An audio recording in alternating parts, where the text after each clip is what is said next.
Good morning students. आज की class में हम जनरल इंट्रोडक्शन लेंगे सर्कुलेशन का, ब्लड सर्कुलेशन का, और स्टार्ट करेंगे स्ट्रक्चर ऑफ हार्ट या हार्ट की जो संरचना है उसकी यहाँ पे हम स्टडी करेंगे। ठीक है, सबसे पहले हम डिस्कस करते हैं कि जो एनिमल किंगडम है उनमें सर्कुलेशन जनरली दो टाइप का देखने को मिलता है या दो प्रकार का देखने को मिलता है, खुला परिसंचरण या बंद परिसंचरण, ओपन टाइप या क्लोज टाइप। ठीक है, जो ओपन टाइप है उसके एग्जाम्पल है जो इन्वर्टिब्रेट्स होते हैं, मोस्टली इन्वर्टिब्रेट्स जैसे ऑर्थोपोडा है, मोलस्का है या इकाइनोडर्मेटा है, इनमें ओपन टाइप का सर्कुलेशन देखने को मिलता है। इसमें क्या होता है कि जो ब्लड है वो रुधिर नलिकाओं की बजाय या वेसल्स की बजाय उनके बिना ही वो फ्लो करता है, बिना ब्लड वेसल्स के ब्लड का फ्लो देखने को मिलता है। प्लस जितने भी इनके बॉडी के इंटरनल ऑर्गन होते हैं वो सारे के सारे डायरेक्टली जो ब्लड है उसके कांटेक्ट में आते हैं। और जो क्लोज टाइप का या बंद प्रकार का परिसंचरण होता है वो जनरली देखने को मिलता है एनलिडा, और जो हायर एनिमल्स होते हैं जैसे कोर्डेट्स की अगर हम बात करें तो उनमें बंद प्रकार का सर्कुलेशन देखने को मिलता है। इसमें क्या होता है कि जो ब्लड होता है वो रक्त नलिकाओं में या वेसल्स में ही फ्लो करता है, प्लस इसके जितने भी आंतरिक अंग है या इंटरनल ऑर्गन्स है वो ब्लड के डायरेक्ट कांटेक्ट में नहीं आते हैं या सीधा संपर्क में नहीं आते हैं। ठीक है, नेक्स्ट पॉइंट यहाँ हम जो डिस्कस करने जा रहे हैं वो ये है कि जो बॉडी है उसमें ऑक्सीजनेटेड या डीऑक्सीजनेटेड, ऑक्सीकृत या अनऑक्सीकृत जो रक्त है उनको अलग कैसे रखा जाता है, उनको कैसे मैनेज करके रखा जाता है। जो हायर वर्टिब्रेट्स है या जो उच्च कशेरुकी है उनमें शरीर के विभिन्न भागों में डिफरेंट पार्ट्स में जो ऑक्सीजनेटेड और डीऑक्सीजनेटेड ब्लड है उनको अलग अलग रखने के लिए स्टेप बाय स्टेप इवोल्यूशन या उद्विकास उनके अंदर देखने को मिला है। जैसे सबसे पहले अगर हम बात करें तो फिशेस जो है उनमें 2 चेम्बर्ड हार्ट देखने को मिलता है। हालांकि यहाँ पे जो ब्लड है ऑक्सीजनेटेड डीऑक्सीजनेटेड ब्लड है वो कंप्लीटली एक दूसरे से अलग नहीं होते हैं। यहाँ 2 चेम्बर्स में जो ऊपर वाला है वो होता है ओरिकल और जो नीचे वाला होता है वो है वेंट्रिकल। तो यहाँ पे ब्लड जो है वो कंप्लीटली जो ऑक्सीजनेटेड और डीऑक्सीजनेटेड ब्लड है वो कंप्लीटली अलग नहीं होते हैं। इसके बाद में इवोल्यूशन में नेक्स्ट जो आए थे वो थे एम्फीबियंस। एम्फीबियंस की अगर बात करें तो एम्फीबियंस में 3 चेम्बर्ड, एम्फीबियंस प्लस रेप्टाइल दोनों में 3 चेम्बर्ड हार्ट जो है वो देखने को मिलता है। 3 चेम्बर्ड में से जो 2 है वो तो है आलिंद या ओरिकल, और एक जो है वो है वेंट्रिकल या निलय जिसको हम कहते हैं। ठीक है, और अगर हायर इवोल्यूशन की अगर हम बात करें, हायर लेवल की और अगर हम बात करें तो जितने भी कशेरुकी होते हैं या जितने भी कोर्डेट्स होते हैं उनमें 4 चेम्बर्ड हार्ट है वो देखने को मिलता है। जितने भी कशेरुकी है उनमें से कशेरुकी वर्ड की बजाय मैं यहाँ प्रॉपर वर्ड यूज करूंगी कि जो बर्ड्स और मेमल्स है उनके अंदर जो है वो 4 चेम्बर्ड हार्ट देखने को मिलता है। एम्फीबियन और जो रेप्टाइल है जो कशेरुकी ही है या कोर्डेट्स ही है, लेकिन इनमें तो मस्ट है कि 3 चेम्बर्ड हार्ट ही हो गया। 3 जो 2 ओरिकल और एक वेंट्रिकल वाला चेम्बर सिस्टम ही देखने को मिलेगा। रेप्टाइल्स में भी मोस्टली यही देखने को मिलता है, लेकिन कुछ एक्सेप्शन या कुछ अपवाद है जैसे क्रोकोडाइल है, एलिगेटर है, इनके अंदर जो है वो हार्ट 4 चेम्बर्ड होता है। बाकी के जो रेप्टाइल्स है उनके सबके अंदर 3 चेम्बर्ड हार्ट ही देखने को मिलता है। ठीक है, फिर से रिपीट कर देती हूँ कि जो फिशेज है जहाँ पे सबसे पहले इवोल्यूशन इस चीज की स्टार्टिंग हुई है वहां पे जो हार्ट है वो 2 चेम्बर्ड हार्ट होता है। ऊपर एक ओरिकल होता है या आलिंद होता है, एक वेंट्रिकल होता है। उसके बाद में जो कशेरुकी है या जो कोर्डेट्स है उनमें इस चीज का और ज्यादा इवोल्यूशन हुआ। तो एम्फीबियंस और जो मोस्ट ऑफ द रेप्टाइल्स है उसमें जो हार्ट है वो 3 चेम्बर्ड देखने को मिलता है। 2 आलिंद होते हैं, एक निलय होता है। और जितने भी बर्ड्स है प्लस जितने भी मेमल्स हैं उनमें जो हार्ट है वो हमेशा आपको 4 चेम्बर्ड ही देखने को मिलेगा। रेप्टाइल्स में भी कुछ अपवाद है जैसे क्रोकोडाइल, एलिगेटर है, उनके अंदर आपको 4 चेम्बर्ड हार्ट है वो देखने को मिल सकता है। ठीक है, और ये जो चेम्बर सिस्टम है ये बॉडी के विभिन्न पार्ट्स में ऑक्सीजनेटेड प्लस डीऑक्सीजनेटेड ब्लड को अलग अलग रखने की ही मैकेनिज्म है, अलग अलग रखने के लिए ही ये सिस्टम डेवलप हुआ है।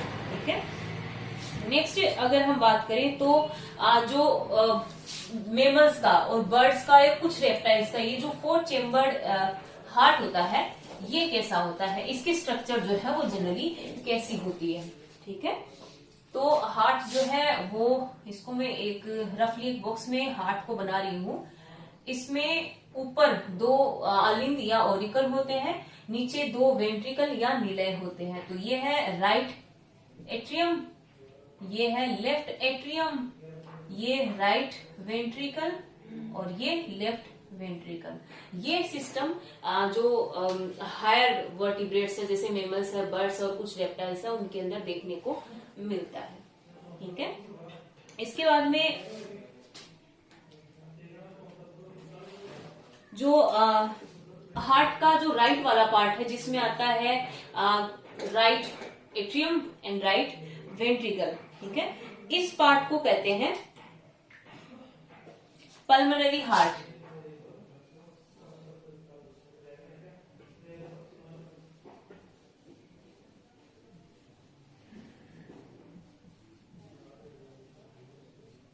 ठीक है, इस पार्ट को कहते हैं पल्मोनरी हार्ट या हिंदी में इसको कहते हैं ये सेम ही है पल्मोनरी हृदय। ठीक है, और जो लेफ्ट पार्ट है उसको कहते हैं सिस्टेमिक हार्ट।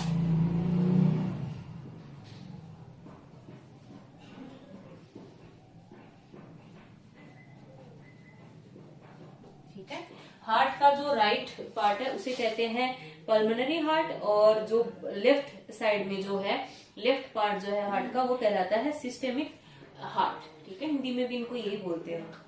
इसके बाद में ये डबल सर्किट का जो पाथवे है उन एनिमल्स की बात करें जिनमें 4 चेम्बर्ड हार्ट प्रेजेंट होता है जैसे कुछ रेप्टाइल, बर्ड्स और मेमल्स है, उनमें ये सिस्टम देखने को मिलता है। डबल सर्किट सर्कुलेशन भी इसको कहते हैं।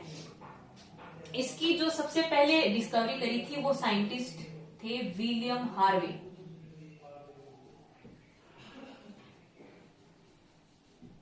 ठीक है, ये जो 4 चेम्बर्ड हार्ट जो एनिमल्स है उनके अंदर ये जो डबल सर्कुलेशन या डबल सर्किट सर्कुलेशन देखने को मिलता है या डबल हार्ट सर्कुलेशन देखने को मिलता है, इसकी जो डिस्कवरी है वो सबसे पहले करी थी विलियम हार्वे ने। ठीक है, अब जनरल इंट्रोडक्शन हम ले लेते हैं, हार्ट के स्ट्रक्चर को हम बाद में डिस्कस करेंगे, लेकिन फिर भी जो ऑक्सीजनेटेड ब्लड है वो और डीऑक्सीजनेटेड ब्लड है वो हार्ट में कैसे फ्लो होते हैं, कहाँ से एंटर करते हैं, कहाँ से वो एग्जिट करते हैं, ये हम एक छोटे से फ्लो चार्ट के थ्रू हम देखते हैं।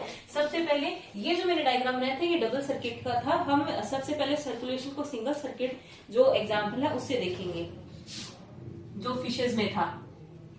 फिशेज में 2 चेम्बर्ड हार्ट होता है तो उसके अंदर सिंगल सर्किट ही देखने को मिलता है, जबकि 4 चेम्बर्ड मेमल्स जो होते हैं या जो एग्जाम्पल इसके हैं उनके अंदर डबल सर्किट देखने को मिलता है। ये सिंगल चेम्बर या सिंगल के 2 चेम्बर्ड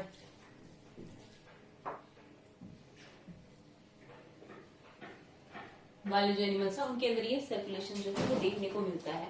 इस सर्कुलेशन में हम स्टार्टिंग करते हैं हार्ट से। ठीक है, हार्ट से जो डीऑक्सीजनेटेड ब्लड है वो जाएगा सीधा लंग्स के पास में। ये डीऑक्सीजनेटेड ब्लड जो है, ठीक है, यहाँ पे ज्यादातर बुक्स के अंदर यहाँ पे प्योर या इम्प्योर, शुद्ध या अशुद्ध वर्ड देखने को मिलता है। ये वर्ड सही नहीं है। शुद्ध ब्लड कभी भी शुद्ध या अशुद्ध नहीं होता है। ऑक्सीजन और CO2 की परसेंट के अकॉर्डिंग अगर ऑक्सीजन ज्यादा है तो हम ऑक्सीजनेटेड वर्ड बोलेंगे और अगर CO2 कंटेंट ज्यादा है तो हम डीऑक्सीजनेटेड वर्ड यूज करेंगे। ठीक है, तो जो हार्ट से ब्लड है वो निकल करके जा रहा है, ऑब्वियसली बात है डीऑक्सीजनेटेड ब्लड की बात करें तो ऑब्वियसली बात है कहाँ जाएगा, लंग्स के पास जाएगा, या जो भी इनके पास गिल्स है, हम यहाँ पे फिशेस की बात कर रहे हैं तो इनका जो रेस्पिरेटरी सिस्टम गिल्स है तो वहां ये जाएगा ऑक्सीजन लेने के लिए। ठीक है। गिल्स से जो ब्लड निकलेगा वो ऑक्सीजनेटेड होकर के निकलेगा।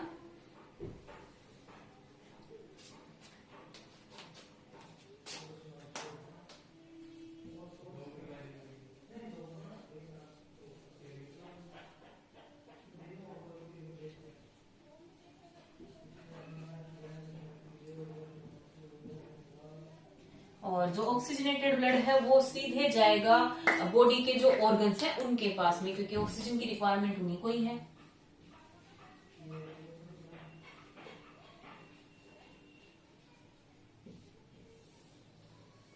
ऑर्गन्स में जो ऑक्सीजन है इसको कंज्यूम किया जाएगा। कंजप्शन के बाद में उसमें जो CO2 कंटेंट है वो बढ़ जाएगा, जिससे जो ब्लड है वो वापस डीऑक्सीजनेटेड हो जाएगा और सीधा जाएगा हार्ट में।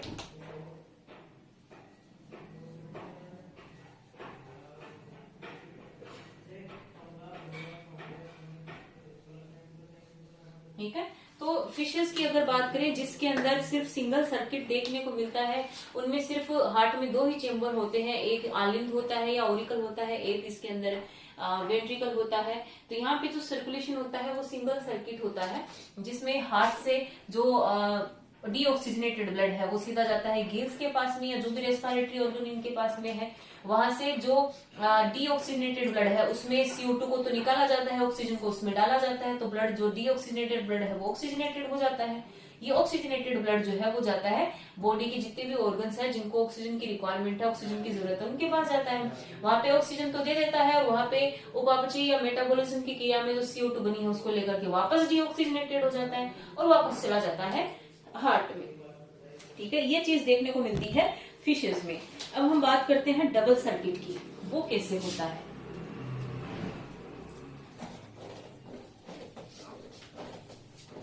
डबल सर्किट जो है वो उन एनिमल्स में देखने को मिलता है जिनमें हार्ट 4 चेम्बर्ड होता है या 4 कक्षों में विभक्त होता है। जो हार्ट है उसका मैं फिर एक रफली डायग्राम बना रही हूं बॉक्स में।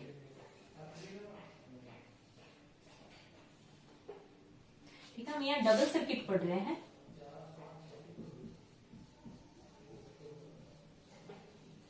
जिसमें 4 चेम्बर्ड एनिमल आते हैं जिनमें हार्ट 4 चेम्बर्ड होता है। ये राइट एट्रियम, ये लेफ्ट एट्रियम, ये राइट वेंट्रिकल, ये लेफ्ट वेंट्रिकल। ठीक है, ये यहाँ पे हमारा हार्ट है। ठीक है, जो रेस्पिरेटरी ऑर्गन है वो है लंग्स। लंग्स से जो ब्लड निकल करके आएगा डेफिनेटली वो ऑक्सीजन लेके आ रहा है तो वो ऑक्सीजनेटेड ब्लड होगा। ये ऑक्सीजनेटेड ब्लड जो लंग्स से होकर के आता है ये सीधा एंटर करता है लेफ्ट एट्रियम में।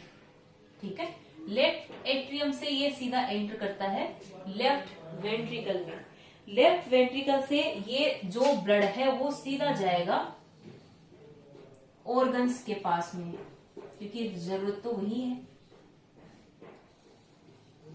और ये जो ब्लड यहां से गया है वो है ऑक्सीजनेटेड, ये ऑक्सीजनेटेड ब्लड है।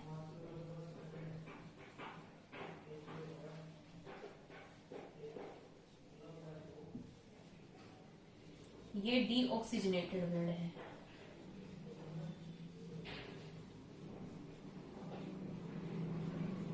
सॉरी, ऑक्सीजनेटेड ही है, सॉरी।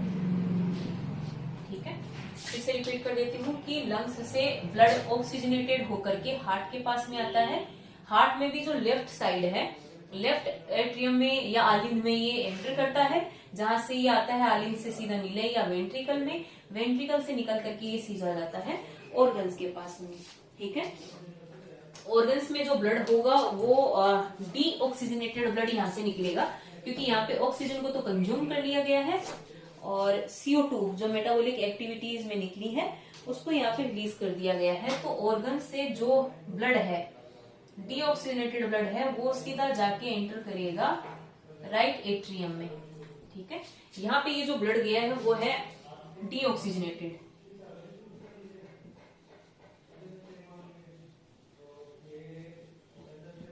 ठीक है, अब राइट एट्रियम से ये कहा जाएगा, ऑब्वियस सी बात है, इसके पास एक ही चॉइस है, वो है राइट वेंट्रिकल। राइट वेंट्रिकल से जो ब्लड है वो निकल करके सीधा जाएगा वापस लंग्स के पास में ऑक्सीजन लेने के लिए। तो यहाँ पे जो राइट वेंट्रिकल से ब्लड गया है वो लंग्स में जो गया है वो डीऑक्सीजनेटेड ब्लड है। तो यहाँ पे डबल सर्किट आपको देखने को मिलता है, एक सर्किट ये, एक सर्किट ये, यहाँ पे दो सर्किट आपको देखने को मिलते हैं। और ये जो ये वाला सर्किट है ये है पल्मोनरी सर्किट,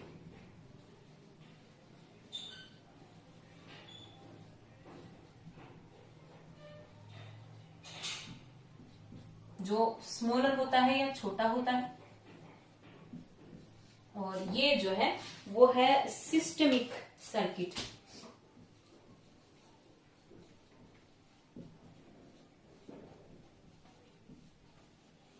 जो कि बड़ा होता है साइज में, क्योंकि ये पूरी बॉडी में जाता है।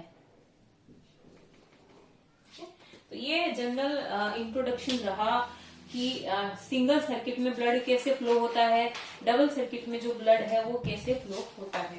ठीक है, नेक्स्ट यहाँ पे हम जो डिस्कस कर रहे हैं वो है स्ट्रक्चर ऑफ हार्ट, हार्ट की स्ट्रक्चर। ठीक है, यहाँ पे तो हमने जनरल सिर्फ इतना ही लिख दिया कि राइट और लेफ्ट एट्रियम है, वेंट्रिकल है, आलिन है, निले है, लेकिन जो वेन्स है, कौन सी आर्टरी से एंटर करता है, वो पूरी जो डिटेल स्ट्रक्चर है वो हम तभी समझ पाएंगे जब हमें हार्ट की स्ट्रक्चर पता होगी। Outer structure plus internal structure हमें डिटेल में पता होगा। ठीक है, हार्ट के लोकेशन की सबसे पहले अगर हम बात करें तो हार्ट की लोकेशन कहाँ होती है, हम टॉपिक डिस्कस कर रहे हैं स्ट्रक्चर ऑफ हार्ट। तो हार्ट की स्ट्रक्चर डिस्कस करने से पहले हम ये देख लेते हैं कि हार्ट की आउटर स्ट्रक्चर कैसी होती है, इसका वेट कितना होता है, इसकी पोजीशन कहाँ होती है, ये सारी की सारी चीजें। ठीक है, ये हमारी जो थोरेसिक कैविटी है या जो वक्ष गुहा है वहां पे जनरली देखने को मिलता है। ये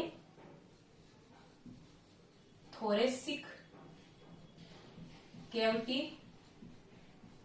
में ये प्रेजेंट होता है, प्लस दोनों हमारे जो लंग्स होते हैं ये उनके बीच में प्रेजेंट होता है। बोथ लंग्स, और ये थोड़ा सा लेफ्ट साइड में प्रेजेंट होता है।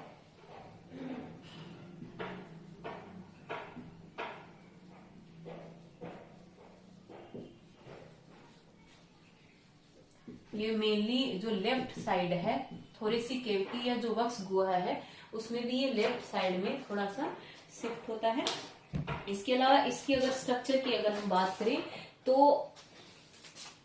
ये एक ट्रायंगुलर या त्रिकोणाकार स्ट्रक्चर है। ये एक मांसल संरचना है, फ्लेशी या मांसल संरचना है, बोन्स नहीं होती है। इसके अलावा जैसे हमने लास्ट ईयर फर्स्ट ईयर में भी ये चीज पढ़ी थी कि 3 लेयर ओरिजिन के टाइम पे 3 लेयर प्रेजेंट होती है, आउटर एक्टोडर्म, बीच में मेसोडर्म, सबसे अंदर एंडोडर्म। तो जो पूरा का पूरा सर्कुलेटरी सिस्टम है जिसमें हार्ट भी आता है वो मेसोडर्म से अराइज होता है। तो हार्ट जो है वो बाय ओरिजिन या उद्विकाशीय रूप से अगर हम देखें तो ये मेसोडर्मल है, मेसोडर्मल ऑर्गन है। ठीक है, इसके अलावा ये एक पिंक कलर का ऑर्गन है जो अंदर से खोखला होता है।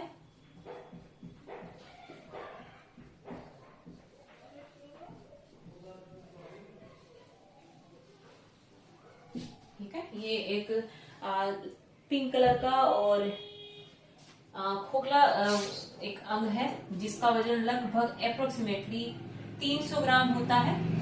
और इसकी शेप अगर देखें तो ये थोड़ा सा शंक्वाकार या कोन शेप ये हमें देखने को मिलता है। ठीक है, ये तो रही जनरल आउटर इंट्रोडक्शन है वो हार्ट का। इसके अलावा नेक्स्ट हम बात करते हैं कि जो हार्ट है उसके चारों तरफ एक पतली मेम्ब्रेन प्रेजेंट होती है जिसे कहते हैं पेरिकार्डियम।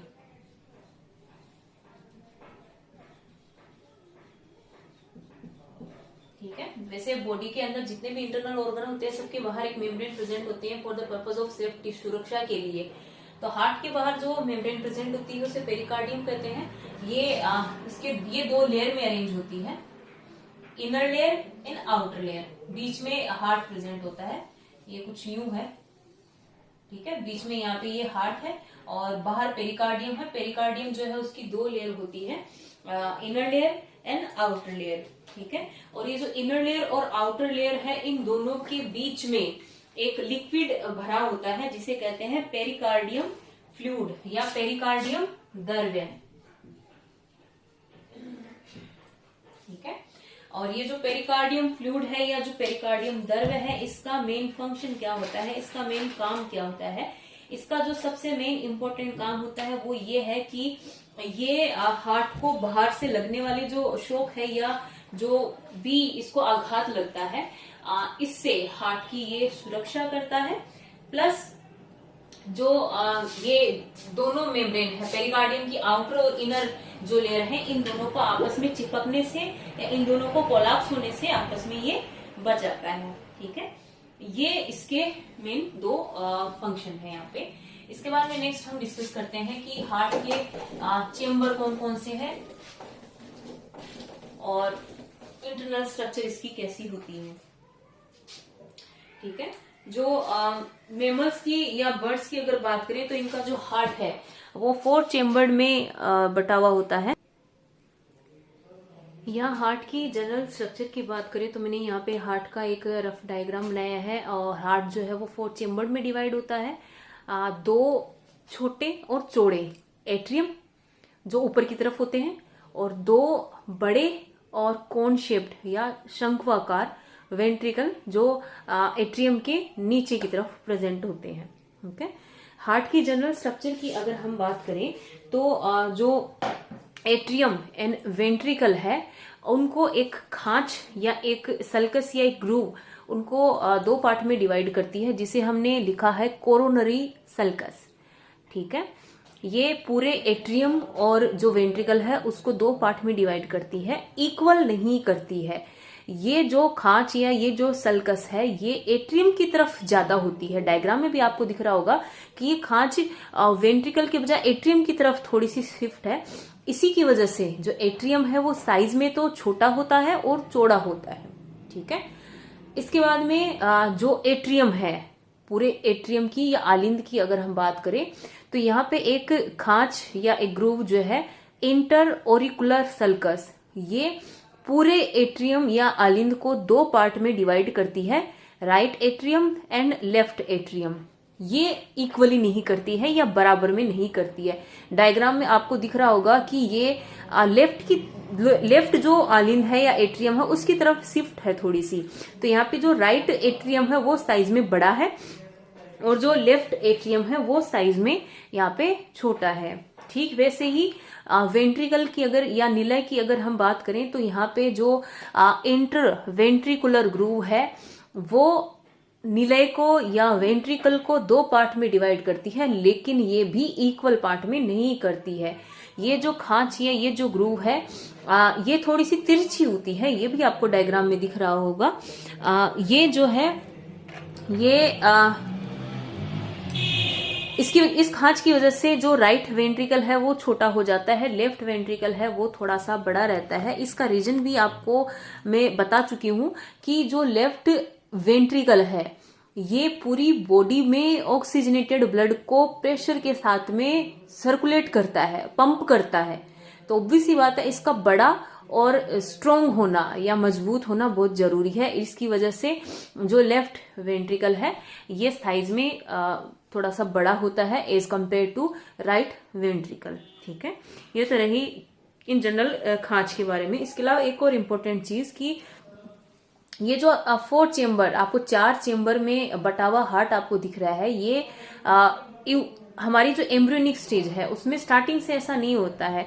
जब भ्रूणीय भ्रूणीय विकास के दौरान या एम्ब्रियोनिक डेवलपमेंट के टाइम पे हार्ट डेवलप हो रहा होता है तो ये 4 चेम्बर नहीं होता है, ये सिंगल होता है। इसमें एक ही एंट्री एक ही एग्जिट होते हैं। लेकिन जैसे जैसे एम्ब्रियो का डेवलपमेंट होता है या भ्रूण का विकास होता है उसमें हार्ट के बीच में ये सारी की सारी जो खांचे हैं वो धीरे धीरे डेवलप हो जाती है और हार्ट को कम्प्लीटली 4 चेम्बर में डिवाइड कर देती है। लेकिन कई बार देखने को मिलता है कि जो राइट एट्रियम और लेफ्ट एट्रियम है उनके बीच में ये जो सेप्टा या खांच आपको दिख रही है इंटर ऑरिकुलर सल्कस, ये कई बार कंप्लीटली सेपरेट नहीं हो पाती है या पूरी नहीं बन पाती है, जिसकी वजह से राइट एट्रियम और लेफ्ट एट्रियम में जो ब्लड है वो मिक्स होता रहता है। राइट एट्रियम में जैसा कि मैंने बताया था डायग्राम में कि डीऑक्सीजनेटेड ब्लड प्रेजेंट होता है, जबकि लेफ्ट एट्रियम में ऑक्सीजनेटेड ब्लड प्रेजेंट होता है। तो यहाँ पे अगर ये खांच पूरी नहीं बनी तो यहाँ पे दोनों ब्लड मिक्स होते रहेंगे। इस चीज को कहते हैं ब्लू बेबी सिंड्रोम, या नॉर्मल जनरल लैंग्वेज में हम यूज करते हैं कि हाँ इसके तो हार्ट में छेद है, वो इसी के लिए ही वर्ड यूज किया जाता है। जब एम्ब्रियोनिक डेवलपमेंट के टाइम पे ये खांच पूरी नहीं बन पाती है तो हार्ट में ऑक्सीजनेटेड और डीऑक्सीजनेटेड ब्लड जो है वो आपस में मिक्स होते रहते हैं, इसी को बोलते हैं ब्लू बेबी सिंड्रोम। ठीक है, बाकी का हम नेक्स्ट क्लास में डिस्कस करेंगे।